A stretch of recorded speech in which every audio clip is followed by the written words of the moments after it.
먼저 공지사항 보면서 시작할게요. 이거를 꼭 얘기를 하라 그래서 이게 이해를 못 하신대요, 판매자들이. 당황스러운 내용이 있어요. 네, 이거 공지가 7월 8일 난 거거든요.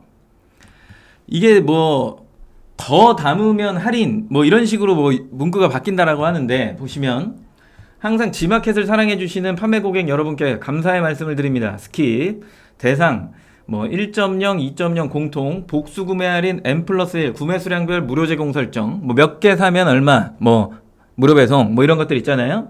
부가 서비스 그쪽에 설정해서 하는 거죠. 등록하여 판매하고 있는 G마켓 주문 옵션 사용으로 설정된 상품인데, 이게 지금 뭐가 문제가 있냐면, 하나를 사면 하나를 더 줍니다 라는 느낌의 1+1은 고객이 인지를 했을 때 2개 주는 걸로 인지를 할 수 있다는 얘기예요. 예전에 김대용 차장님 그 인덕션 매트 팔 때 설명했던 것처럼 4+1을 하면 5개 준다라고 인지를 하는 거죠.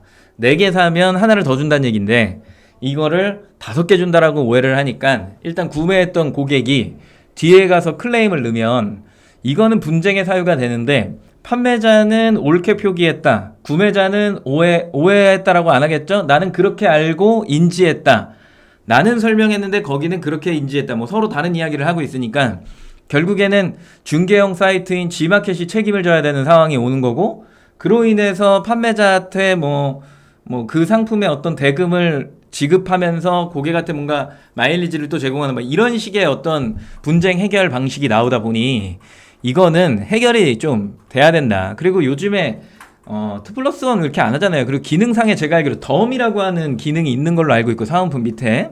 그리고 맨 마지막 부분에 복수 구매 할인 같은 경우에는 고객이 구매할 때 이제 나오는 부분이기 때문에, 근데 이런 내용들을 상세 페이지에 상세하게 설명한 판매자가 많으냐라고 할 때, 제가 봤을 때는 저기 상품명에 1+1을 이렇게 해놓으면 분명히 상세 페이지에서 설명을 하거든요.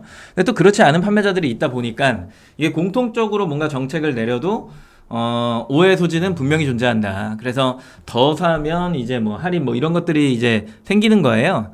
실제로 이제 개발되고 있는 화면을 보니까 생각보다 괜찮습니다. 왜, 뭐 생각하시면 되냐면, 왜 우리가 구매할 때 구매하기 버튼을 누르면 얼마가 부족해서 무료 배송이 안 됩니다, 뭐 더 담으세요, 아예 구매 자체를 막아놓은 사이트도 있죠.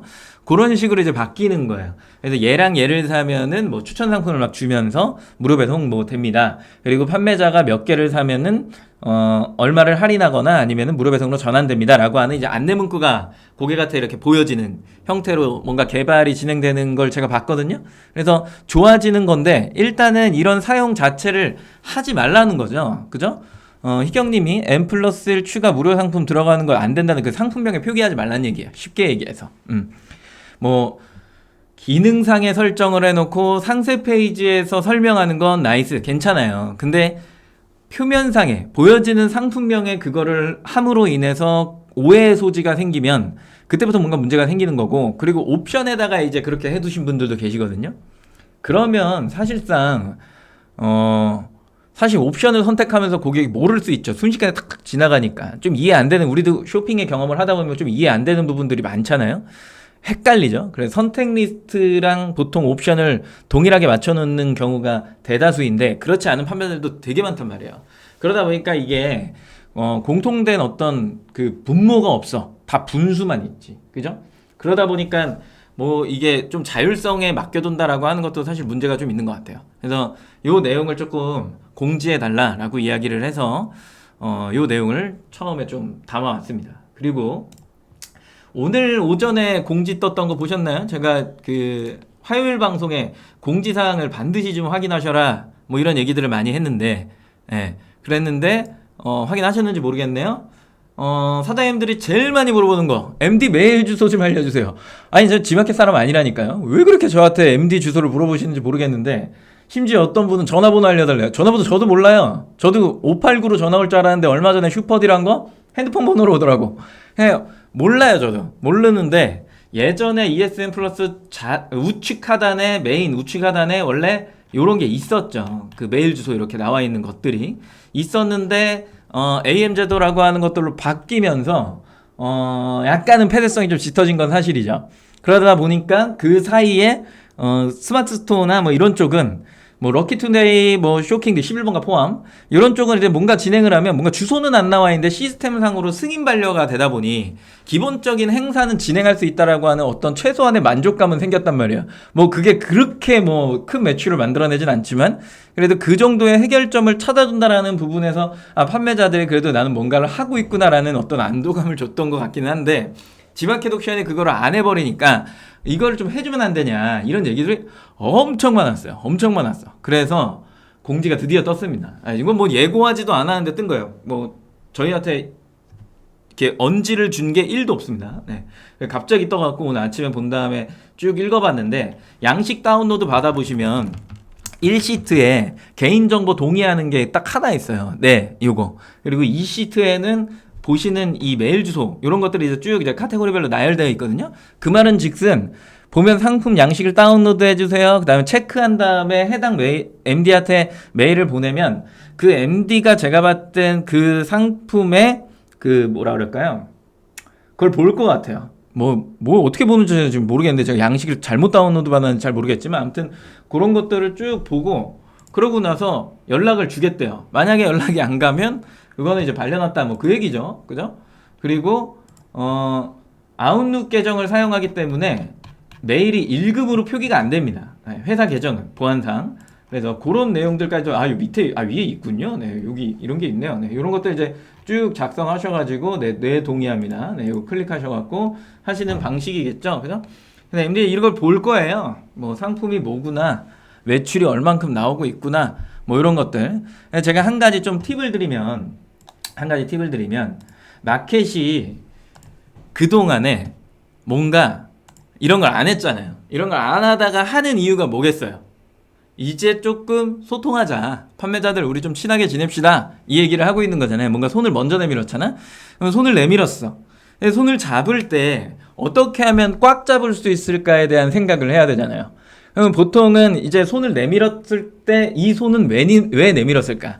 지금까지 이렇게 뒷짐지고 있었는데 왜 갑자기 이거를 손을 이렇게 내밀었냐라고 하는 거를 초점을 맞춰야 되는데 첫 번째로는 잘 팔리는 상품을 취합하는데 목적이 하나가 있겠죠. 그리고 타 사이트랑 비교를 해봤을 때 우리 사이트가 저 사이트의 동일 판매자인데 저 사이트에 매출이 나는 판매자가 왜 우리 사이트에선 열심히 하지 않지? 요런 이제 관점이 하나가 있을 거고 그리고 저 상품을 우리가 가져오면 잘 팔 수 있을 것 같은데 근데 여기에서 이제 핵심이 하나가 있잖아요. 가져오면 동일 판매자인데 저 사이트랑 비교되는 부분 요 두 가지가 핵심이란 말이에요. 그러면 내가 어느 사이트에선 매출을 이만큼을 내 근데 지마켓에서 이거밖에 안 나와. 당신이 도와주면 손을 내민 당신이 도와주면 이게 잘 팔릴 것 같아. 그러면 뭘 보여줘야 되겠어요?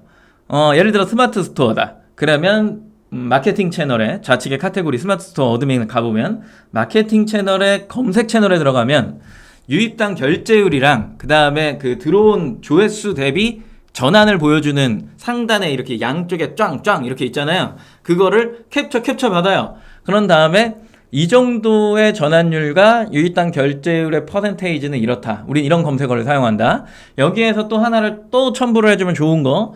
정상관리 들어가셔갖고 부가세 신고 내역 들어간 다음에 최근 3개월의 코드 매출은 세세하게 안 나오니까 3개월의 매출을 그냥 쭉 뽑아서 그걸 그냥 캡처를 해갖고 우리가 3개월 동안 이 사이트에 이랬어. 근데 우리 지마켓에서 매출이 별로 안 나. 좀 같이 합시다. 라고 하면 그냥 엑셀만 띡 던진 거랑 요걸 표현한 거랑 누구 손을 더 꽉 잡을 것 같으세요? 잘 생각해 보세요. 네, 잘 생각해 보면 됩니다. 모든 건 정상 관리에 있는 겁니다. 네, 3개월 평균 매출을 보여주면서 나는 이 사이트에서 이랬어. 나도 당신네 사이트에선 이러고 싶어. 야, 우리 한번 뒹굴러 볼래? 이렇게 한번 제안을 하신다라고 한다면 좀 더 유니크한 제안 메일이 되지 않을까라는 생각을 해봅니다. 이 방식은 누가 하는 거냐? 제가 합니다. 네, 제가 해요. MD랑 커뮤니케이션을 하고 뭔가 이야기를 하려면 그리고 내가 행사 이후에 디테일도 없고 뭔가 그래도 좀 깔끔하게 뭔가를 떨어뜨리고 싶다라고 한다면 숫자로 이야기를 하는 게 맞죠.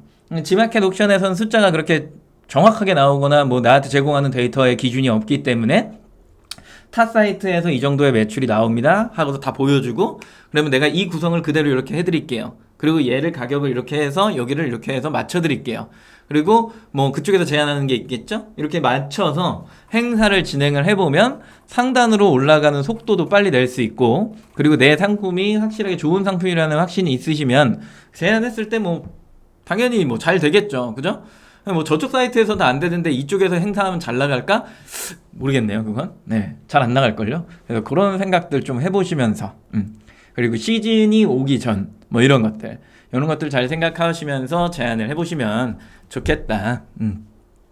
아시겠죠? 네, 그래서 오늘 내용은 바로 시작해 보면 요거죠. 랭킹 시스템이에요. 결국엔 우리가 상단으로 올려놓는다라고 하는 건 가장 뭐 일반적으로 생각하는 게 당연히 많이 팔면 많이 뭐 위로 올라가겠지, 뭐 이게 기본적인 생각이실 거고, 그 외의 것들이 또 뭐가 있을까에 대한 생각을 하게 될 텐데, 기본적으로 지마켓 옵션은 3일간의 입금자 수 및 금액, 주문 건수와 매출액, 이 두 가지가 가장 큰 맥락을 가지고 있습니다.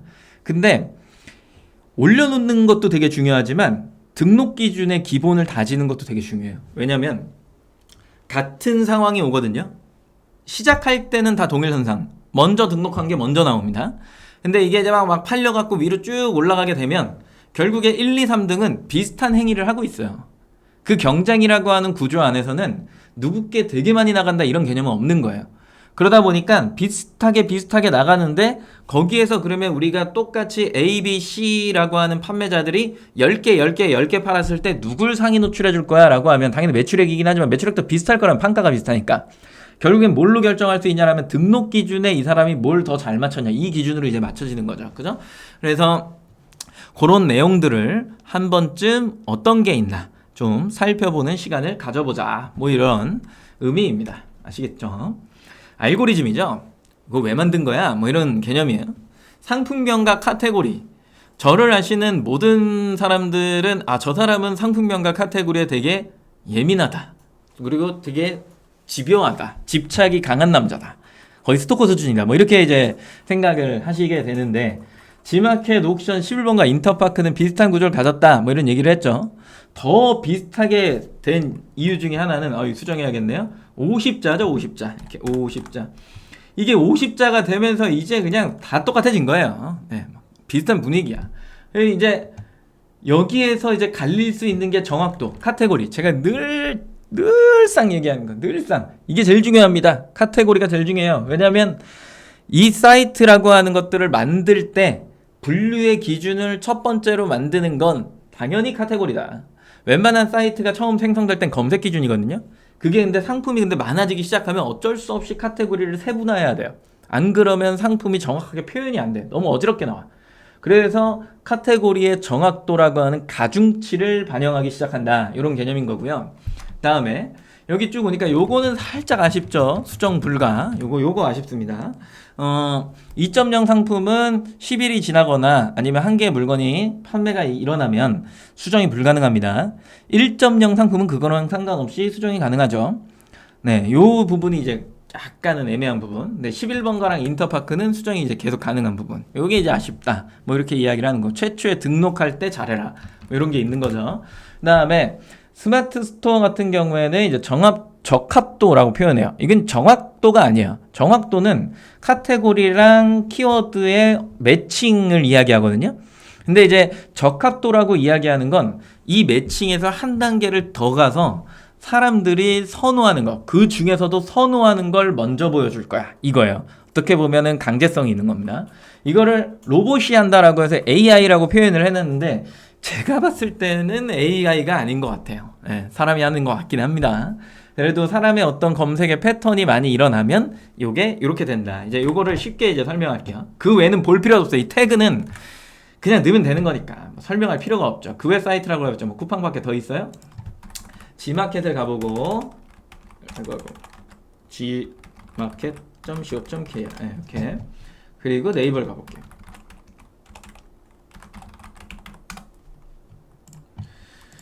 여기에다가 냉장고 이렇게 검색을 하면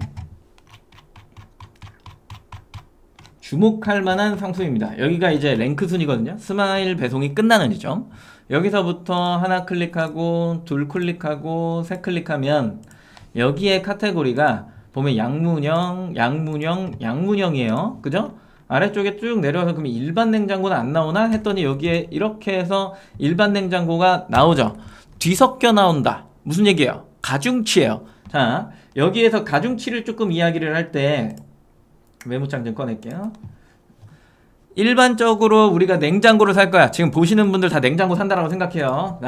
뭐 결혼하신 분은 새장가 간다 생각하시고 좀 미안하지만 새장가 간다 생각하시고 미혼이신 분들은 이제 내가 장가를 갈 거야. 나 결혼할 거야. 그러면 혼수를 해야 되잖아요. 냉장고를 살 거야. 나 냉장고 살 거야. 빨리 체면 거세요. 냉장고 살 거야. 빨리 나는 오늘 냉장고를 살 거다. 빨리 체면을 걸어요. 빨리 스스로. 자, 일반형, 양문형 있어요. 뭐 사실 거예요? 나 일반형 살 거야. 1번, 2번으로 채팅창에 남겨주세요. 일반형 살 거야? 양문형 살 거예요? 주매니저님도 빨리 남기세요. 결혼하려면 아직 멀었지만 주매니저님도 난 냉장고 살 거야. 일반형 살 거야? 양문형 살 거야? 빨리 남겨주세요. 네. 빨리. 그림쟁이님한테 인사할 시간이 없다니까? 빨리 1번 아니면 2번. 뭐 비스포크는 브랜드 이름이고. 양문형 살 거야? 살 거야? 뭐죠? 왜 귀여워졌죠? 김선달님. 일반형, 양문형. 그죠? 이렇게 돼요. 그런데 이게 이제 혼수잖아요. 혼수. 지금 혼수 개념이죠? 근데 나 이제 혼자 살 거야. 갑자기 이제 뭔가 파혼을 했거나 새장가를 드는 게 조금 힘든 것 같아. 그래서 이제 나는 혼자 살 거야. 그러면 양문형 살 거예요? 일반형 살 거예요? 빨리 1번, 2번 이제 다시 남겨주세요. 자, 다시 남겨주세요. 내가 이 밑줄 그어줘야겠다. 여기에다가 자, 여기 밑줄 걷습니다. 네. 혼자 살 거야. 나는 원룸에서 살 거야. 나는 그냥 혼자. 그래도 2번이야. 원룸에 양문형 갖다 놓는다고? 두고 보겠어요. 네. 혼자도 2번이다. 네. 오케이. 그러면 이 얘기인 자체는 혼자 살든 둘이 살든, 그죠? 혼자 살든 둘이 살든 선호도는 어디에 몰려있다? 어디에 몰려있다? 양문형에 몰려있다. 양문형에. 이렇게. 그러면 고객이 일반적으로 선호도 혹은 3일간의 입금 자수 및 금액이라고 했을 때, 그죠? 이렇게 이제 정의를 했을 때, 지울게요. 네. 정의를 했을 때 당연히 양문형 판매량이 높겠죠. 맞아요? 응. 이렇게 된단 말이에요. 높단 말이야. 그러면 냉장고를 검색했을 때 뭐만 나와요? 양문형만 나오겠지. 양문형만 나오겠지. 맞잖아요. 근데 일반형이 같이 나와. 이 개념이 무슨 개념이냐라고 하면 이거를 이제 카테고리 가중치라 부릅니다. 이 얘기는 쉽게 얘기하면 양문형을 5개 팔았어. 일반형을 3개 팔았어.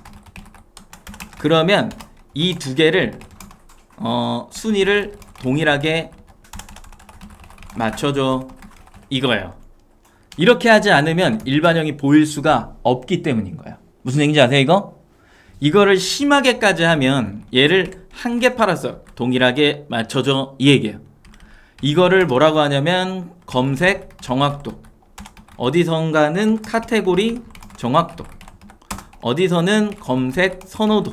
이렇게 부르는 겁니다. 가중치가 굉장히 중요하다는 거죠. 근데 어느 또 특정 카테고리에 가면 뭔가를 검색하잖아요?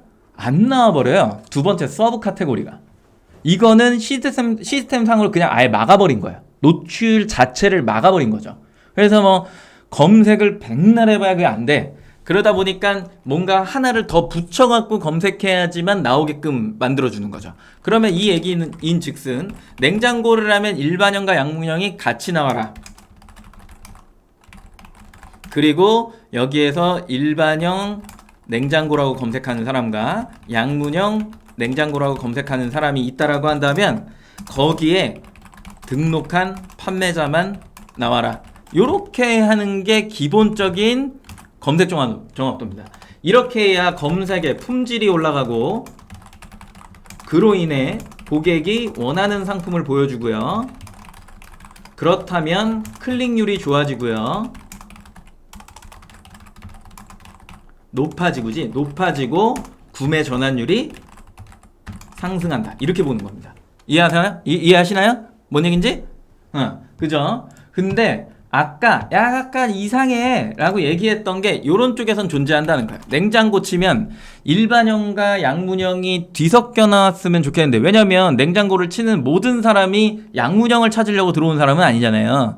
그래서 쇼핑을 이렇게 띡 해보면 여기서부터 어떻게 되냐면 양문형, 양문형, 양문형, 양문형, 양문형, 양문형, 양문형, 양문형, 양문형 친구가 계속 나와요.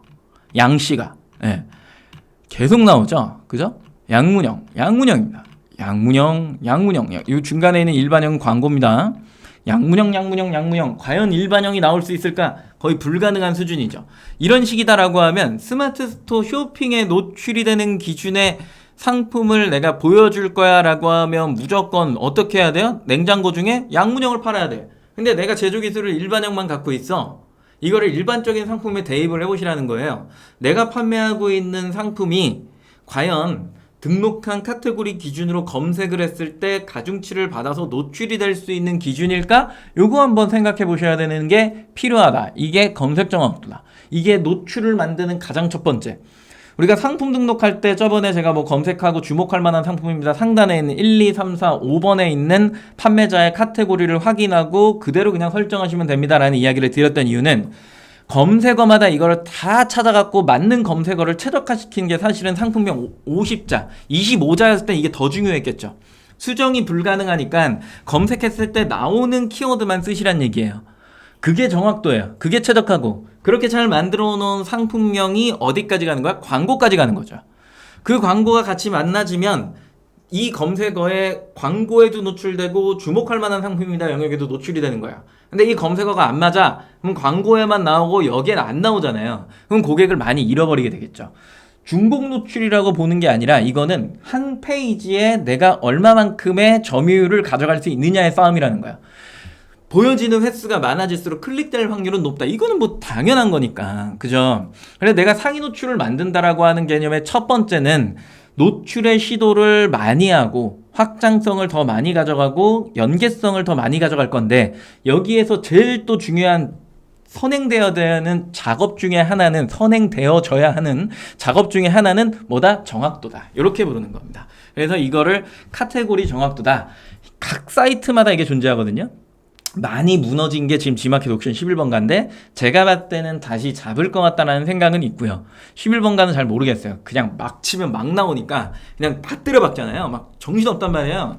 그러니까 이 사이트는 그냥 막 하더라도 다른 사이트들은 그래도 웬만하면 그런 것들을 좀 지켜서 등록할 필요는 있다라는 얘기죠. 예를 들어 요거 하나 보여드릴게요.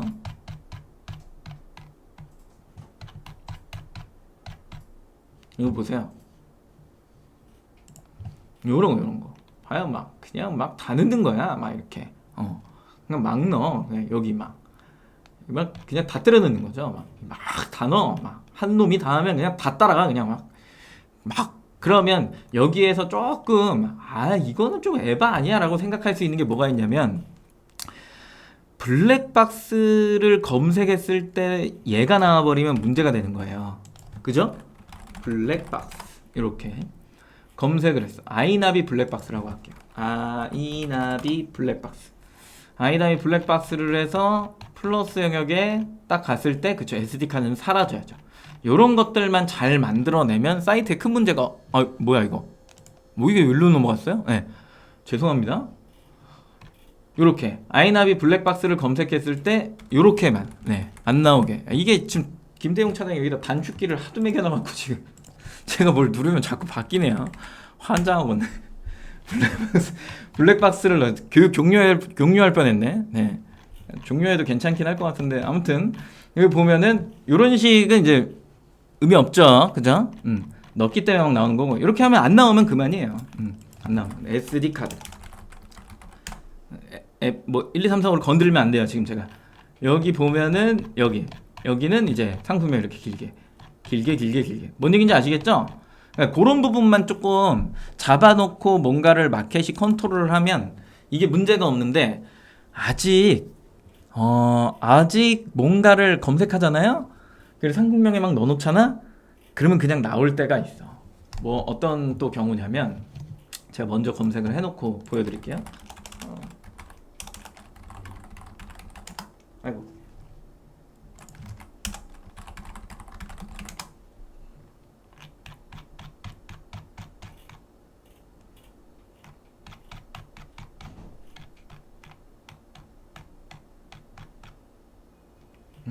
요런 거죠. 보세요. 제가 여행용 캐리어를 검색했잖아요. 이게 뭐냐라는 거죠. 여행 가방, 여행용 파우치, 보냉 가방, 보조 가방, 캐리어 커버, 이런 커버를 파는 사람이 같이 나와버려. 요런 거 이제 문제. 유모차 검색해볼까요? 유모차를 검색하면은, 야, 이거 그냥 지나칠 수가 없네. 야, 이거 뭐냐, 이거? 야. 네. 유모차 검색을 하면, 여기에, 요런 거 나오는 거. 요런 거. 스마일 배송 상품인데, 심지어. 그리고 막 이런 거. 얘가 그냥 는 거예요. 정확도가 좀 많이 떨어져요. 무슨 얘기인지 아시겠어요?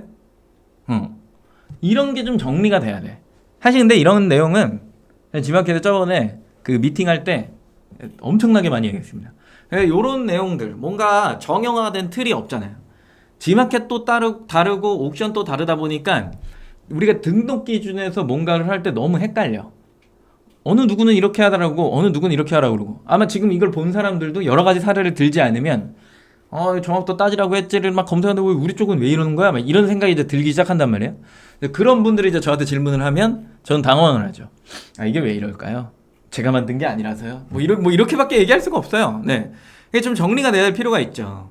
영업하는 MD들이 이걸 신경을 쓸 수 있을까라고 하면 신경 못 써요. 모르기도 하고. 그러면 기획단에서 뭔가를 다 해야 되는데 이거를 나이스하게 할 수 있느냐라고 하는 것도 사실상 좀 과제이긴 합니다. 네. 그래서 해당 내용들이 조금 어지러운 쪽도 있고 잘 정리된 쪽도 있고 그리고 뭐 아까 봤던 네이버 쇼핑으로 가면은 아예 그냥 정해놓은 틀, 그 선호도라 그랬잖아요. 그거는 적합도 뭐 이런 거, 적합도란 표현을 썼죠. 적합도 이런 것들이 또 존재를 하기 때문에 내가 과연 어디로 가야 내 상품이 조금 더 노출이 잘 될까, 이런 거에 대한 어떤 고민이 계속해서 생겨날 수밖에 없더라. 이게 되게 나이스하게 잡혔으면 좋겠는데 그러기에는 제가 땐 아직 멀었다, 뭐 이렇게 표현할 수 있습니다. 당황스러운 거는 1페이지를 했는데 31분이 지났습니다. 오늘은 방송사고가 최초에 있었기 때문에 3시 10분까지 마치도록 할게요. 노출 점수는 등록 점수 더하기 판매 점수다. 그래, 등록이 중요하다. 끝판왕으로 가면 등록이 그래서 중요하다.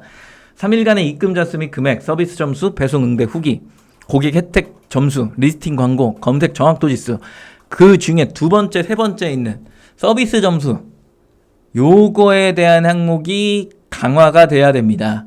셀러의 등급도 중요하지만 저런 것들을 잘하는 사람들로 인해 상품의 평점도 만들어지고, 그리고 그거에 누적되는 어떤 숫자들, 이런 것들까지 다 총점으로 계산해서 판매량만으로 상위 노출을 만들어주는 게 아니라 성실하고 오래됐고 잘하는 서비스가 좋은 판매자가 우대를 받아야 결국엔 그런 사람들이 많이 활동하는 사이트인 거를 고객이 인지를 할 거고, 그 고객이 많이 인입되면서 고객도 매너가 있고 판매자도 매너가 있는 사이트가 되는 것 같다, 이런 얘기를 좀 전달했죠. 네. 그리고 고객 혜택 점수는 이제 뭐 판매자 할인 뭐 이런 것들, 그런 것들은 좀 이제 할인 전 판가에서 수수료가 제외되는 뭐 이런 것들, 이런 것들도 아마 제가 봤을 땐 개선이 되지 않을까라고 생각을 하고 있고요.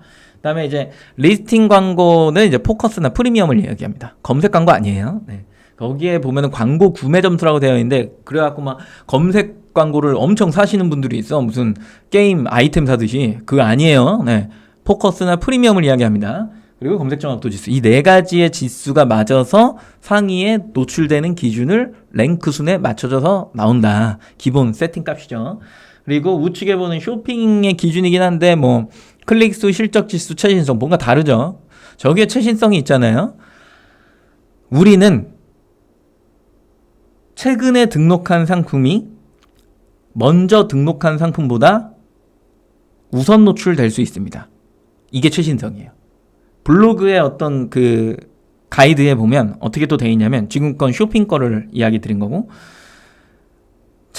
오래된 게시글이 최근에 작성한 게시글보다 먼저 나올 수 있습니다. 뭐 이런 얘기도 있어요. 그러니까 무슨 얘기냐면, 최신성을 되게 주요하게 생각하는 뭐 맛집, 부동산 뭐 이런 것들 있잖아요.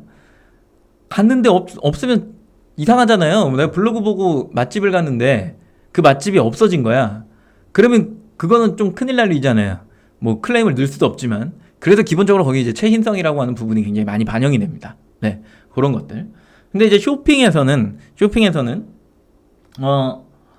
오래된 판매자가 사실은 우리 상시간에서는 후기도 많고 그 다음에 클릭수, 저기 실적 지수, 그다음에 구매 평수 이런 것들이 많기 때문에 상단을 계속해서 지키고 있을 것 같지만 이상하게 신규로 등록되는 상품이 많은 카테고리는 최신성을 반영한 후기가 2개짜리인 상품이 상위 노출될 때가 있어. 그 얘기인 즉슨 뭐냐? 전제를 깔았잖아요. 신규의 상품이 많이 등록된다는 기준은 뭐냐면 시즌이 자주 바뀌는 계절별로 뭔가 상품의 교체가 돼야 되는 카테고리의 경우, 그럴 경우는 최신성이 굉장히 강하게 반영이 된다. 그래서 패션 하시는 분들이 힘들어하는 것 중에 하나가 야 네이버 판매 너무 힘들어 라고 얘기하는 게 패션은 주기가 너무 빠르잖아요. 그래서 내가 열심히 상위 노출 기준을 맞춰갖고 상위에 올려놨더니 시즌이 끝났어. 그러면 또 그 노가다를 또 해야 돼. 그러니까 엄청 힘들다고 하더라고요. 그래서 많이 떠났죠? 그쵸? 어디로 갔는지 뭐 생각해 보시면 쉽게 이해가 되실 거고, 그 다음에 밑에 있는 것들이 이렇게 되어 있더라 라고 하는 내용입니다. G마켓의 상품 노출 지수란 뭐냐? 방금 설명드렸던 내용입니다. 이 가이드인데 지금은 이제 보이진 않아요. 근데 예전에 이제 제가 캡처를 받아놓고 마치 뭐라 그럴까요? 화석? 왜 그런 거 찾아내잖아요. 뭐 공룡의 발자국을 찾아내듯이 제가 그거를 가지고 있는 거예요. 박물관이에요 지금 여기는. 네, 박물관에 전시하듯이 제가 갖고 있는 거. 네, 캡처. 저 64번 보면 아시잖아요. 어디에 있었던 건지. 네, 이런 것들. 그리고 잠깐만요. 이게 옥션. 똑같다는 얘기 하려고 이거 뭐 굳이 설명할 필요가 없으니까. 요 똑같습니다. 네, 3일간의 입금 졌음 금액. 그다음에 저기 품질 지수인데 저건 삭제됐죠, 그죠? 그리고 부가 지수에 무료 배송 있는 거고 당연히 무료 배송이 위에 나옵니다.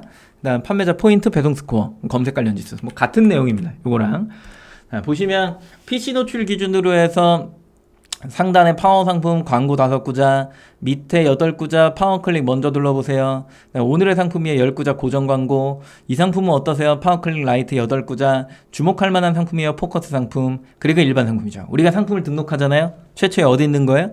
일반 상품에 있는 거예요. 무지랭이죠. 어디에 있는지 모르지만 떠다니고 있어요. 그러고 있는데 갑자기 물건이 막 나가. 갑자기란 사실 존재하지 않죠? 둘 중에 하나야. 네이버 쇼핑에 최저가가 찍혔거나 아니면 내가 광고를 했거나 그래서 보여져서 판매가 일어난 거죠. 클릭이 일어났으니까 판매가 됐겠지. 이게 되게 웃긴 거야. 저번에 어떤 분이 이런 얘기를 해요. 일반 상품에 있어도 물건이 나가던데요? 뭐 어떡하라고요? 그럼 왜 나갔을까? 클릭이 났잖아요. 그럼 그 클릭이 왜 났을까를 찾아야죠. 아니 일반 상품에 물건이 나갔던데요? 전 광고였는데 물건이 팔렸는데요? 이건 뭐가 달라요? 그러니까 일반 상품에 있었는데 물건이 나가서 그럼 왜 나갔어? 클릭이 어디서 난 거야? 이걸 찾아야 되거든요. 근데 그거 안 찾아 막. 그래도 그냥 일반 상품에 등록해놓으면 무조건 모든 상품이 다 나갈 것처럼 뭔가 맹신하고 있으면 정말 큰일 납니다. 네. 그래서 일반 상품에 있는 건 왜 클릭이 나갔고 물건이 팔렸을까? 둘 중에 하나라니까요. 네이버 쇼핑에 노출이 돼서 최저가를 찍었거나 아니면 뭔가의 키워드에 부합돼서 고유명사 쪽에 같이 노출이 됐거나 그래서 클릭이 난 거예요. 그래서 들어와서 구매를 한 거죠. 그걸 구매해 주신 고객님한테 빨리 전화해서 너무 고맙습니다 라고 얘기를 해야 됩니다. 정말 특이한 사람이거든요. 물어보는 것도 괜찮아요. 왜 샀죠? 이렇게. 네. 일반 상품에 있어서 물건이 이제 막 팔리기 시작해. 3일간의 입금 졌음 금액이라고 했으니까 3일 평균적으로 물건이 고정적으로 나간 것 같아. 그러면 거기에다가 리스팅 광고를 달아주는 거죠. 그러면 걔가 포커스적으로 이동합니다. 그럼 일반 상품에 있는 상품이 이동했으니까 여기에는 상품이 안 보이는 거잖아요. 일반에는. 그러면 상품을 하나 더 등록해서 일반 상품에 보여주는 것도 괜찮아요? 라는 의미 없죠. 어차피 이 상품이나 네이버 쇼핑에 노출되는 건 매한가지고 둘 중에 하나의 최저가가 먼저 보여질 거고, 그죠? 그리고 G마켓 안에서 먼저 보여지는 거는 포커스니까 당연히 그냥 포커스 달아놓으면 일반으로 등록할 필요는 사실상은 없죠. 근데 내가 뭔가 가격을 세워지는 것처럼 보여주고 싶어. 그러면 일반 상품에는 가격을 포커스에 이동한 것보다 얼마? 한 20% 정도를 업해서 등록을 해놓는 거죠. 뭔 얘기인지 아시죠?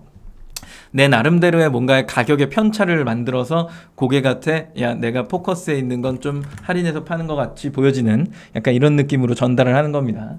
그러고 나서 포커스에 있는 것들을 어떻게 해요? 더 잘 팔려고 광고를 막 해서 분산시키는 거죠. 여러 구자에 노출을 막 시키면서 내가 원래 일반 상품에 있을 때는 3클릭 정도 받았는데 포커스 쪽으로 이동을 시켜갖고 10클릭을 받았고 더 분산을 시켜갖고 내가 여기다 노출하니까 50클릭을 또 받고 있고 여기다 노출하니까 뭐 5클릭이 더 늘었고 또 여기다 노출을 하니까 이걸 검색어별로 계속 바꿔주면서 구자의 점유율을 계속 늘리니까 50클릭 받던 게 60클릭 되고 70클릭 되고 100클릭이 되니까 원래 내가 3클릭을 받았을 때 전환율 1%였다라고 한다면 몇 명이 사준 거죠? 3%에 3클릭에 한 명이 사줬어. 이거 1%가 아니죠. 3클릭에 하나가 사주면 30%? 엄청 높네요. 그죠? 그런 상황에서 내가 100클릭까지 올리면 전환율은 크게 변동되지 않기 때문에 30개의 주문이 들어올 수 있다. 이게 이제 유입전환 객단가 이렇게 부르는 겁니다. 아시겠어요? 네.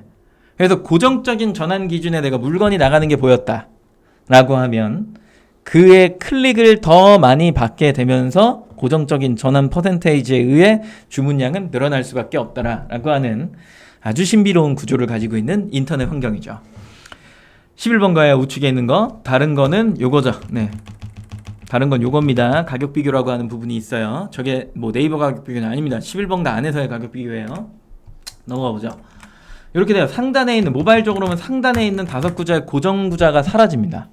그리고 결국에는 광고가 남고 그 다음에 이렇게 남죠. 그죠? CPC가 주로 자리를 잡아요. 이 얘기는 무슨 얘기예요?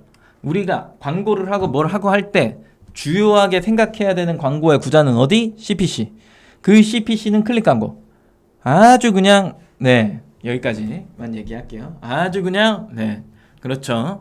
그래서 CPC 위주로 광고를 운영하면서 뭔가 계속해서 고정적인 클릭을 만들어내야 된다. 11번가를 같이 보여준 이유 중에 하나는 전체적인 사이트의 기조는 같다. 이거를 설명하려고 한 겁니다. 네, 같습니다. 가는 흐름이. 그래서 결국엔 내가 물건을 팔고 내가 계속해서 뭔가 꾸준하게 무언가를 만들어낸다라고 하는 개념은 결국 유입전환 객단가인데 그 중에 전환과 객단가는 이미 만들어져 있는 거예요. 등록과 동시에 이미 내가 세팅을 다 해놨기 때문에 크게 변동이 안 돼. 그럼 뭐가 제일 중요한 거예요? 이거죠. 이걸 뭐라고 불러요? 마케팅이라고 부르고 마케팅의 한 구석쟁이를 광고라 부르고요. 그 다음에 여기에서 조금 더 뭐 확장을 한 다음에 이걸 뭐 바이럴이라고 하는 좀 이상한 단어를 좀 쓰고요. 매체 광고를 쓰고요. 그 다음에 유튜브 뭐 영상 광고라고 하죠. 그죠? VOD 광고라고 하잖아요. VOD 광고 뭐 이런 것들. 그 다음에 매체가 이제 라디오나 TV인데 우리가 할 수 있는 부분은 아니니까 빼주고 여기에다 이렇게 한 다음에 여기다 이제 또 홈쇼핑 뭐 행사 등등등 그 다음 SNS 붙겠죠? 그죠? 뭐 페이스북 그 다음에 많이 하시는 인스타그램 요게 다예요. 이런 것들을 이제 쭉 해서 이제 클릭을 땡겨온다 라는 표현을 쓰는 거고 내가 그렇다면 100으로 들어오는 고객들에게 아이고 왜 이래 이거 100으로 들어오는 고객들에게 몇 퍼센트의 전환을 일으킬 수 있느냐라고 하는 요 개념이 생기는 거고 그 사람들이 들어와서 얼마씩 결제하더라 라고 하는 것들이 보이고요. 그러면 이게 이제 매출로 환산돼서 100클릭 들어오면 100명 중 5명이 사주고 그 중에 1명씩 2만원을 결제했다. 매출은 얼마? 10만원. 이렇게 되는 거죠. 이 환산 기준. 내 밑에 있는 것들을 막 붙이니까 이게 어떻게 돼요? 100이 아니라 1000이 되는 거죠. 그죠? 1000이 쭉 되니까 이게 어떻게 돼요? 예, 공이 하나가 더 붙는 거죠. 이렇게. 이걸 뭐라고 부른다? 퍼포먼스 마케팅 행사다. 뭐 이렇게 부르는 거죠. 맞아요? 이런 식의 개념이더라. 라고 하는 겁니다. 결국 이 얘기를 또 드린 이유 중에 하나는 광고는 필수냐 선택이냐. 당연히 필수입니다. 자, 그러면 광고를 최적화해서 내 마진 구조를 만들어 두면 여기서 저희가 진짜 요즘에 생각하는 것 중에 하나인데 순위가 내 상품의 순위가 그렇게 중요할까요?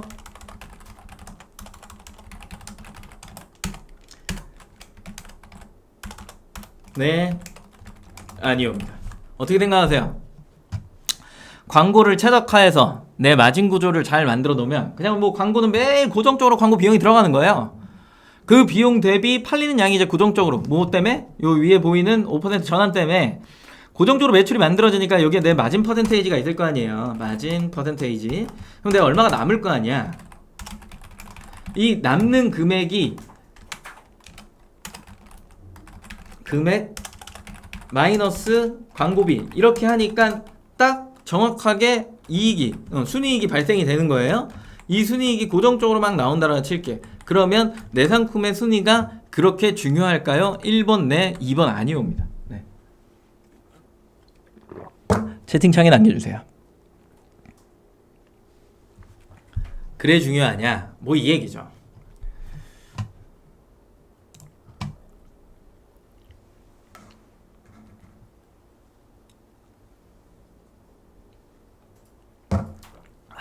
요즘에 많이 하는 생각이에요. 진짜로. 정말 많이 하는 생각. 이게 왜 이런 생각이 드냐면 G마켓 옥션 실버본가 이런 데들은 저는 뭐라 그럴까 상위 노출 다 돼 있어요. 그냥 다 1페이지예요. 근데 1페이지 상단 3등 안에 들어가요. 근데 그 스마트 스토어는 여러 가지 노력을 해서 뭐 어비징 쓰지 않아요. 패턴 바꾸고 그다음에 선호도 맞추고 재고 품절 안 되게 계속 관리하고 가격 비교를 묶었다가 스마트 스토어 따로 뺐다가 이런 식으로 하면서 상단에다가 막 계속 해갖고 올려놔. 1페이지 상단에. 너무 소모적이야. 힘들어. 이러면 막 힘든데 시즌이 바뀌면 또 뒤로 날아가. 다시 이것도 앞으로 갖고 와야 돼. 이걸 너무 반복하다 보니까 몸과 마음이 지치는 거예요. 다른 사이트를 신경을 써야 되는데 자꾸 이쪽에다 초점이 맞춰지니까 자꾸 여기다가 최저가를 주고 있는 것 같고 뭔가 이걸 빼면 내가 되게 안 좋아질 것 같고 뭐 이런 생각이 너무 들어가니까 상위 노출의 시즌에 딱 맞춰서 상단에다가 딱 꽂아놓은 상태. 그때 광고를 싹 다 빼지 않고 그러니까 보통 그렇게 상위 노출 되면 광고를 빼버리잖아요. 안 빼고 저 그냥 뒀어요. 그냥 세팅값 그대로 두고서 이거를 쭉 유지를 시켰어. 그러고 나서 순위가 이제 어느 정도 시즌이 또 바뀌면 날아가거든요. 날아갔을 때 이 매출이 흔들릴까를 봤는데 그 세팅, 뭐 광고의 세팅도 굉장히 중요하죠. 어떻게 운영을 하냐에 따라 달라진데 그거를 계속 로그 분석 보고 광고 비용 책정하고 이렇게 하면서 최저가를 계속해서 맞춰놨어. 계속해서 전체 사이트 기준으로 거기도 맞추지만 이 상태를 전체 사이트로 싹 다 맞춰놓으니까 이걸 기준으로 해서 여기에 광고 확장, 여기에 광고 확장, 그러니까 어떻게 보면 전체 사이트에 광고를 하고 있는 거야. 맥스로 메인 키워드부터 싹 다 해놓으니까 이런 생각이 들더라고요. 광고를 최적화해서 내 마진 구조를 만들어 두면 그냥 광고를 건드리지 않고 가만히 두면 내 상품의 순위가 그렇게 중요할까? 1번 네, 2번 아니오에서 저 아니오가 돼버린 거예요. 엄청 신기해요. 시간이 오래 걸려요. 대신에 이게 뭐 한 번, 두 번 한다고 해서 뭐 최초에 신규 등록한다고 해서 되는 게 아니에요. 신규 등록하는 거는 1번인데 답은 1번인데 이게 적어도 한 1년 정도를 버텨낸 상품이다라고 한다면 2번으로 흘러가요. 네. 순위가 그렇게 중요하잖아요. 그냥 맞춰 놓으면 알아도 그냥 계속해서 판매됩니다. 되게 신기하더라고요. 그게 왜 그럴까를 또 막 생각을 해보면 그 1년 동안 누적해갖고 계속해서 톱니바퀴처럼 굴러가는 거잖아요. 결국 유입전환 객단가로. 그게 광고에도 존재가 된단 말이에요. 그러다 보니까 고정 유입이 흔들리지 않고 매번 들어오는 사람만큼 매일매일 들어오는데 여기에서 그러니까 재방문자로 넘어온 고객의 숫자도 줄지 않고 계속 고정적이라는 거야. 그러다 보니까 요게 딱 하고서 최적화가 되더라고요. 엄청 신기해요. 그래서 요즘은 순위에 신경을 안 써요. 네. 오히려 광고의 세팅에 금액이 올라가냐 내려가냐 이런 것들만 좀 신경을 많이 쓰죠. 안 하면 안 나갈 것 같아 두려워지죠. 그래서 불안해진다. 이 표현이 가장 정확한 표현인 거고 저도 공감하고요. 하나는 광고 넣고 하나는 안 넣고 하는데 많이 들어요. 그래도 열심히 하셔. 열심히 하잖아. 이 정도로 열심히 하면 너무 열심히 하는 거 아니에요? 마음은 광고 없이 하고 싶다가도 한편으로는 광고를 해야지 하는 마음. 대체적으로 스스에서 쳤다는 분들 보면 광고 안 한다는 분들이 많고 실제 그쵸? 그게 아니에요. 광고 안 걸러. 광고 클릭이 얼마나 많은데. 네. 귀찮아서 클릭합니다. 네. 아래 이제 보는 게 지겨워서 막 너무 많으니까. 광고에 또 아까 얘기한 것처럼 이제 막 1년을 버텼다라고 하는 건 거기에 또 후기도 많고 구매 수량도 어느 정도 보장이 된 거잖아요. 그래서 그게 이제 광고에 보여졌을 때 후기랑 이제 리뷰가 많은 이런 상품들을 보면은 그게 뭐 상대적으로 리스팅에 내려갔을 때 그게 없는 상품들보다는 클릭할 확률이 굉장히 높아지죠. 그 정도 수준까지 가면 2번이 된다는 얘기예요. 그래서 신규 상품은 안 된다고 말씀드렸잖아요. 자, 그리고 G마켓 판매회원 등급 파워딜러 제도죠. 이게 어떻게 보면 판매자의 등급이라고 표현을 하는 게 맞는데 이 등급 자체가 약간 이제 애매해지기 시작한 거죠. 그죠? 왜냐면 리스팅에 반영이 그렇게 크게 되는 것 같다라는 생각이 없거든. 다 그 생각을 해요. 그래서 이게 되게 중요하냐. 요즘 신규로 등록하는 사람들, 신규를 입점하는 판매자들은 파워딜러에 집착하지 않아요. 그래서 400점이라고 하는 건 구매를 400개 했거나 아니면 판매를 400개 했거나 둘 중에 하나. 1개월 신용점수라고 하는 건 유지 조건이죠. 10점 이상이라는 건 10개를 구매했거나 판매했거나, 그리고 추천 점수 50% 이상이라는 거 보통 이상을 받은 거예요. 상품이 정말 뭐 어디다가 버려야 되는 상품이 아니면, 막 받았는데 녹슬어 있지 않으면 괜찮은 거예요. 네, 다 50점 이상을 받아요.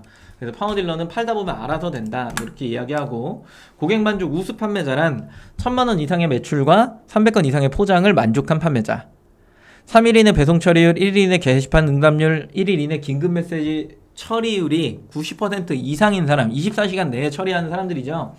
그런 사람들은 다 받을 수 있더라. 제가 고객만족 우수죠. 네, 열심히 하니까요.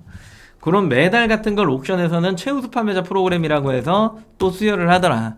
G마켓도 이제 고객만족 우수라고 하는 메달을 줍니다. 조건은 똑같습니다.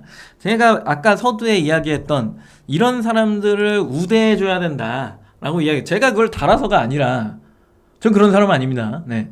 저도 언젠간 떨어져요. 네. 전화 안 받을 수 있잖아요. 저도 기분이 나쁘면. 그죠? 이런 것들. 문의에 답변 안 할 수도 있잖아요. 제가. 개판 칠 수 있잖아. 그런 것들. 그래서 90%를 못 달성할 수 있단 말이에요.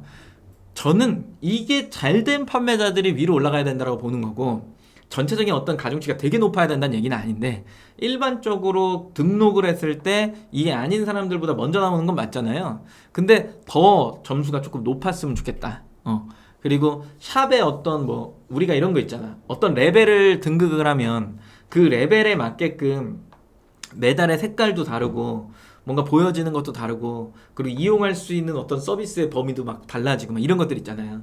그런 것들, 그런 것들이 게임처럼 뭔가 있으면 더 좋지 않을까라는 생각을 하고 있는 거고, 그 등급의 기준도 단계별로 조금 이 내용이 아니라 좀 다르게 있었으면 좋겠고, 그리고 상품의 평점 기준, 그 쇼핑에서 제일 많이 반영되는 것 중에 하나죠. 평점이 높은 상품들이 판매량이 막 그렇게 많지 않지만 상대적으로 위로 올라오잖아요. 저는 그것도 되게 중요하다고 생각해요. 평점이 좋다라고 하는 거, 거기에 뭐 조작질이나 이런 것들이 좀 들어가면 조금 불합리하다라고 느껴질 수 있고, 그거는 맞지 않다라고 이제 생각이 들 수는 있겠지만, 기본적으로 그런 게 있어야 그래도 그거는 일시적인 거잖아요. 어차피 시간이 지나면 고객이 평가해 준단 말이에요. 그런 게 쫙 맞아져 갖고 그 평점이 맞아져서 뭔가 리스팅을 형성할 수 있는 요런 거. 그래서 판매량, 판매 매출액, 그리고 그 다음에 판매자의 등급, 그리고 서비스 점수, 이 세 가지가 333 혹은 뭐 442 뭐 이런 식으로 뭐 된다든가, 아니면 532 이런 식으로 좀 분배가 돼서 결국에는 잘하는 판매자들, 그리고 좋은 상품이 위로 좀 올라오는 형태를 만들어 두는 게 좋지 않을까. 지금은 너무 주문 건수와 매출액 기준으로 맞춰져 있기 때문에 판매량에 너무 초점이 맞춰져 있고, 그 판매 유지 기간도 짧다라고 하는 게 있다라는 거죠. 그죠? 11번과 랭크를 넣어놓은 건 똑같다. 또 역시나 비교를 보여드리려고 요거를 이렇게 캡처를 받아놓은 겁니다. 랭킹 순. 네. 네이버의 랭킹 순은 적합도라고 이야기했던 거, 인기도, 그리고 신뢰도, 이렇게 세 가지로 구분이 된다라고 보는 거고요. 가격 비교나 카탈로그를 만들어 놓으면 좋은 이유 중에 하나는 뭉쳐져서 보여지는 효과, 그리고 내 브랜드에 강화를 할 수 있다는 효과, 이런 것들이 좋다라고 하는 거죠. 그래서 썸네일 이미지, 상품명, 제조사, 브랜드 모델명을 전체 사이트에 동일하게 등록을 했을 때 얘네들이 한 번에 한데 뭉쳐져서 촥 하고서 노출이 되는 형태를 만들어낸다 라고 하는 거죠. 어저께 잠깐 컨설팅을 했던 업체 중에 하나가 여기에서 뭐 이렇게 이걸 파시더라고요. 그래서 쇼핑에 들어가 보면 상당히 이거거든요. 요 상품 같은 경우에 여기 자동 가격 비교, 요런 게 이제 자동으로 묶이는 애들인 거거든요. 네. 이렇게 묶이면 여기 정보 수청 놀러갖고 내 브랜드 강화의 스펙을 쭉 이렇게 좀 쭉 다 나열을 하고, 그리고 거기에서 내 상품들을 이렇게 매칭시켜갖고 뭔가를 열심히 돌려주는 역할을 하는 거죠. G마켓을 최저가를 이렇게 주니까요. 플러스 알파로 들어오는 고객들이 굉장히 많아져서 경쟁 구도 안에서 내가 조금 우위에 쓸 수 있는 무언가를 만들어내는 요런 현상들. 네. 그런 거. 그래서 뭔가 가격 비교나 이런 것들을 만들어 두시면은 굉장히 좋더라.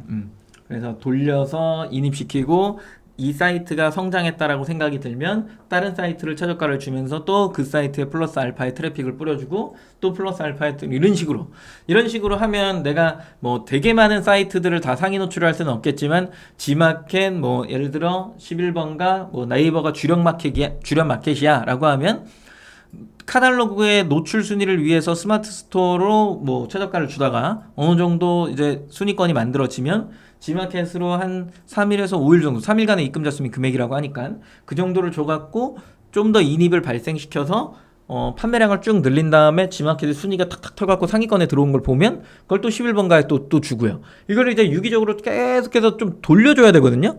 근데 그냥 이거를 한번 만들어 놓고 뭐가 지금 최저가인지도 모르는 상태에서 그냥 막 해놓는 분들이 있어. 그래 놓고 이게 왜 나가는지 잘 모르겠대.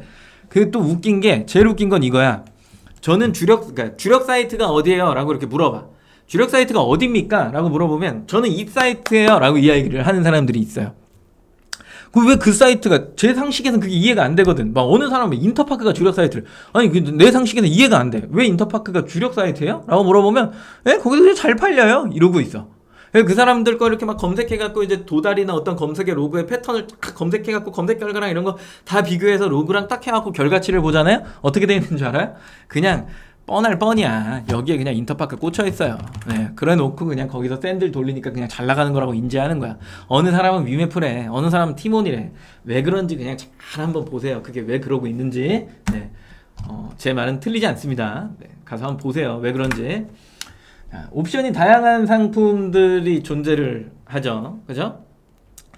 3단사, 요번에 전 플라스틱 서랍장 하나 샀는데 결국에는 단을 막 추가할 수 있는 이런 것들을 사게 되더라고요. 그러다 보니까 2.0의 상품은 그렇게 어울리지 않아요. 그래서 1.0 상품 기준이 되게 좀 괜찮다라고 이제 평가가 되는 거고, 내가 1.0과 2.0 상품 중에 그러면 여행 파우치를 팔 거야, 뭐가 좋냐 할 때 역시나 이제 정책이 바뀌었기 때문에 1.0이 조금 더 유리한 판매가 될 거고요. 그 다음에 나는 패션 판매자야 라고 하면 검색어를 굉장히 많이 넣어야 되고 상품의 다양성이 필요해. 당연히 1.0 판매가 또 나은 거고요. 나는 그물망을 팔 거야. 동전 크기별로 이 그물망의 크기가 동전 크기별로 달라져야 돼. 야, 그렇다라고 한다면 이것도 옵션이 붙고 길이에 대한 제한이 막 또 있네. 그러면 어떻게 해야 돼? 1.0 판매가 좋아요. 쇼파 커버를 팔 거예요. 여러 상품들의 디자인을 보여줘야 되고 인입이 그렇게 많지는 않은데 한 명의 고객이 들어와서 100개 이상씩 사. 어떻게 해야 돼요? 1.0 판매가 난 거야. 이런 것들이죠. 난 스테인레스 차단봉을 살 거야. 2m, 3m, 5m 이거에 따라 막 달라. 그리고 색상도 달라야 돼. 그리고 스텐의 종류가 막 달라. 여러 개를 사는 사람들이 되게 많아. 어떻게 해야 돼요? 1.0 판매가 나은 거고요. 실내용 분리수거함을 살 거야. 2단을 사는 사람이 있고 3단을 사는 사람이 있고 4단을 사는 사람이 있고 5단을 사는 사람이 있어요. 자, 이것도 어때요? 1.0 판매가 난 거야. 야, 요거는 이제 레이저 제목이에요. 5만 조사, 뭐 10만 조사, 뭔지 아시죠? 조사버려. 이게 무슨 얘기예요? 탁탁탁탁 하면은 이제 겨드랑이 털이 탁탁탁 하고 사라지는 거야. 엄청난 거죠? 그죠? 요런 기능적인 거를 살 거야. 이거 막 여러 개 사는 사람 있어요? 막 2개 사고 3개 사고 막 이 종류별로 막 깔아놔야 사람들이 사? 아니야. 그냥 이것만 사. 근데 이게 5만에 10만에야. 그러면 이거는 2.0으로 등록해도 사실 관계가 없어. 그리고 얘는 매핑이 좀 잘 돼야 돼. 가격 비교 노출이 좀 잘 돼야 돼. 왜? 뭐 이게 뭔지 라피타라고 검색하는 사람이 있을 수 있으니까 그렇다라고 한다면 2.0으로 등록해서 최저가의 기준을 보는 게 맞아. 맞아요? 네. 이렇게 되겠죠. 대부분의 상품들은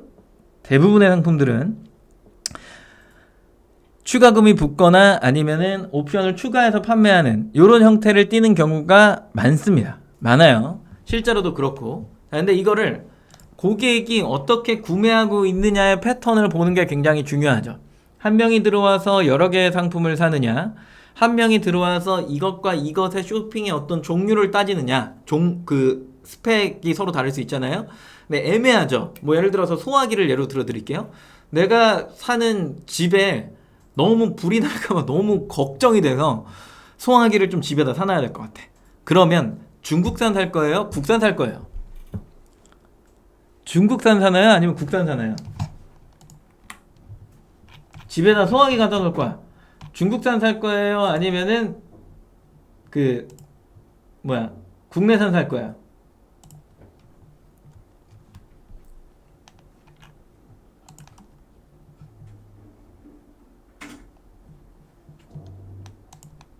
국산 사요?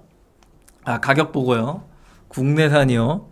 국산요. 국산 막 이래. 그래. 그러면 좀 희망의 나래를 가져보자. 내 건물주야. 내 건물을 관리하고 있어. 내 건물이야. 층별로 소화기를 배치해야 돼. 소방법에 어긋나지 않기 위해서. 중국산 놓을 거예요? 국산 쏠 거예요? 빨리 적어주세요. 내가 한번 보겠어. 건물주 마인드 한번 보겠어. 건물주가 되실 분들이기 때문에 내가 건물주 마인드 한번 봅니다. 네, 여기서 큰 돈을 벌 수 있냐 못 버느냐, 네, 여기 차이점이 나오는 거죠. 네, 한번 봅니다. 허허, 국산 나야 될 텐데 가격 따라가면 안 되는데 중국산이 싸요. 확실히 많이 쌉니다. 중국산 소화기냐 국산 소화기냐. 실제로 사이트 들어가 보면 이제 중국산 국산 막 이렇게 돼. 막 국산 파는 사람들은 중국산은 뭐 싸구려라서 저희는 취급 안 하죠 이렇게 얘기하고, 중국산이면 중국산 파는 사람들은 국산 뭐하러 파냐 똑같은데 이렇게 얘기하거든요. 다 그렇게 얘기를 해요. 그래서 제가 써봤는데 써봤대. 저 봤거든요. 근데 뭐가 다른 거지? 약간 그런 느낌은 있어요. 그건 이제 본인의 판단인데, 뭐 건물주가 소화기 하나 놓으면서 뭐 그냥 거기 관리인한테 그 소화기 좀 층별로 다 배치하세요. 그리고 뭐 지출 결의서 주세요. 영수증 청구하세요. 이렇게 하지. 건물주가 막 검색해 갖고 중국산을 살까 국산 살까 뭐 이러진 않잖아요. 예. 그런 근데 이제 뭐 관리인이 그런 얘기를 하겠죠. 관리해 주시는 분이 중국산 놓을까요? 국산 놓을까요? 여기에서 이제 고민이 이제 막 나오기 시작하는 거죠. 뭘 놓을까? 왜 그게 국산과 중국산이 다른 게 있어? 가격이 다릅니다. 요 상황인 거야. 요 상황. 이게 지금 오해가 있을 수 있는데, 중국산을 비치한다 그래서 이게 놓고 불이 만약에 났어. 탁 했는데 안 나가진 않아요. 탁 했는데 막 레버가 막 부러져. 막 그런 거 아니라니까. 나가긴 다 나가. 나가긴 당연히 다 나가지. 예. 근데 이제 그 내용물이 뭐 빨리 굳냐 그런 내용일 거야. 아무튼 가끔가다 굳어갖고 안 나가는 것도 있고, 그거는 소화기 정비를 하는 사람의 잘못이죠. 다 나가긴 나가요. 중국산이라고 이게 안 나가지 않아. 이게 안에 그 하얀 분말 뭔지 알죠? 뿌리면 하얀 분말이 막 이러잖아요. 탁 눌렀는데 밀가루가 나가지는 않게, 이런 거 아니라고. 뭔 얘기인지 알죠? 다 정상적으로 그 소화기에 그 불을 끌 수 있는 그게 나갑니다. 네, 밀가루 나가고 이런 거 아니에요. 잘 생각해야 돼. 그렇죠? 네. 이런 거란 말이에요. 결국엔. 그래서 그 정답은 결국에는 중국산으로 미끼를 걸고 그 다음에 들어오는 사람한테 중국산이든 국산이든 선택해라. 이게 가장 베스트한 판매 방식인 거잖아요. 판매 방식인 건데, 어느 한쪽으로 치우쳐서 생각을 하는 순간에 국산을 팔면 가격이 높아서 판매량이 떨어지고요. 중국산을 팔면은 뭔가 내가 뭔가를 국산이 아니어서 리스크가 많이 따라온다거나 아니면 문제가 막 발생된다거나 이런단 말이에요. 네. 그러면 나는 중국산과 국산을 다 갖다 놓고 결국엔 표면가는 중국산으로 만들어 놓겠지만 고객이 알아서 결정하세요 라고 하는 선택권을 주는 거잖아요. 이 얘기는 무슨 얘기예요? 어느 게 좋냐, 어느 게 분량이 많냐, 이 개념이 아니라 결국엔 고객이 중국산을 많이 선택하면 시장 선호도는 중국산으로 가는 거고, 중국산은 안 돼, 무조건 국산이어야 돼 라고 하는 선호도가 강하면 그게 국산으로 가는 거란 말이에요. 근데 내가 양심에 가책이 나오면 중국산을 무시해서 나는 국산만 팔 거야 라고 하는 사람이, 이 가정입니다. 그런 사람이 내 상품 왜 이렇게 많이 안 나가지? 내 상품은 진짜 많이 팔 수 있지 않을까? 아, 국산이 진짜 좋은 건데 왜 사람들은 국산을 안 사지? 이 무슨 얘기인지 아세요? 쓸데없는 생각을 하고 있는 거라고요. 시장의 분위기가 그렇고 고객이 그걸 원한다라고 이야기를 하는데 그걸 가지고서 사람들의 어떤 구매 패턴을 내가 국산을 팔기 때문에 사람들의 구매 패턴은 무조건 국산을 사야 돼. 이거는 이상한 생각을 갖고 계신 거라고요. 시장이 이야기하는 게 있다라는 얘기예요. 마켓도 1.0이냐 2.0이냐를 결정할 수 있는 권한이 사실상 없어요. 시장에서 고객이 옵션 상품을 좋아하면 그 카테고리는 옵션으로 가는 거예요. 사람들이 시장에 들어와서 단품을 좋아하면 그 카테고리는 2.0을 가는 거라고요. 이거를 고객한테 맡겨놔야 되는데 판매자도 마켓도 이게 맞아 이걸 이야기하고 있으니까 이 시장이 혼돈의 시장으로 바뀌는 겁니다. 하나 얘기해 줄까요? 오늘 구매하면 내일 새벽에 받을 수 있대. 누가 그걸 상상했어? 그거는 말도 안 되라고 얘기했잖아요. 그럼 말이 안 됐어야 되잖아. 근데 그게 틀을 잡아버렸어. 그러니까 죄다 그쪽으로 가. 이게 마이너스인 것도 알아. 운영을 하면 무조건 마이너스예요. 수수료도 엄청 비싸. 판매자도 엄청 부담돼. 그런데도 막 그걸 막 밀어붙여. 왜? 고객이 선택했잖아요. 그럼 이걸 고객을 중재하고 그게 아니다. 다 마이너스가 나니까 야 이게 아니다라고 생각이 되면 그건 뭔가 제재가 필요한 거죠. 근데 그럴 이유가 있나요? 고객이 좋아하니까 아무도 안 해. 건드리면 큰일 나거든. 그러니까 그냥 맞출 수밖에 없는 거야. 무슨 얘기인지 아세요? 시장을 고객한테 맡겨놓는데 물론 중재할 수 있는 것들도 필요하고 더 나이스한 시스템을 만들어내는 게 뭔가 판매자도 그렇고 마켓의 역할이죠. 근데 그게 정해놓고 고객한테 따라오라고 하면 웬만하면 안 따라온단 말이야. 그게 정말 좋은 거면 따라오겠지만 그렇지 않으면 그냥 외면을 당할 수밖에 없더라라고 하는 이야기입니다. 그래서 자, 일반 상품을 우리가 시작을 하죠. CPC나 CPP 광고를 하게 되면 고객이 클릭하고 들어온다 그랬잖아요. 구매를 해주는 건 고객의 역할입니다. 그것도 시장에 맡기는 거죠. 일정 기간 판매 건수가 유지가 되겠죠. 우리는 포커스나 프리미엄을 적용해야 시스템을 이용하는 거죠.